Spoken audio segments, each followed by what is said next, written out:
గలతీయులకు రాసిన పత్రిక 6వ అధ్యాయం. సహోదరులారా, ఒకడు ఏ తప్పితములోనైనను చిక్కుకొనిన ఎడల ఆత్మ సంబంధులైన మీలో ప్రతివాడు తానను శోధింపబడుదునేమో అని తన విషయమై చూచుకొనుచు సాత్వికమైన మనస్సుతో అట్టి వానిని మంచి దారికి తీసుకొని రావలెను. ఒకని భారములనొకడు భరించి ఈలాగు క్రీస్తు నియమమును పూర్తిగా నెరవేర్చుడి. ఎవడైనను వట్టివాడయుండి తాను ఎన్నికైన వాడనని ఎంచుకొనిన ఎడల తన్ను తానే మోసపరచుకొనును. ప్రతివాడును తాను చేయు పనిని పరీక్షించి చూచుకొనవలెను. అప్పుడు ఇతరుని బట్టి కాక తనను బట్టియే అతనికి అతిశయము కలుగును. ప్రతివాడును తన బరువు తానే భరించుకొనవలెను గదా. వాక్యోపదేశము పొందువాడు ఉపదేశించువానికి మంచి పదార్థములన్నిటిలో భాగమియ్యవలెను. మోసపోకుడి, దేవుడు వెక్కిరింపబడడు. మనుష్యుడు ఏమి విత్తునో ఆ పంటనే కోయును.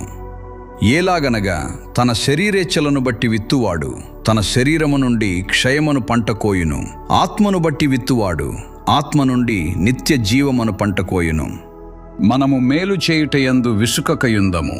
మనము అలయక మేలు చేసితిమేని తగిన కాలమందు పంట కోతుము. కాబట్టి మనకు సమయము దొరకిన కొలది అందరి ఎడలను, విశేషముగా విశ్వాస గృహమునకు చేరిన వారి ఎడలను మేలు చేయుదము.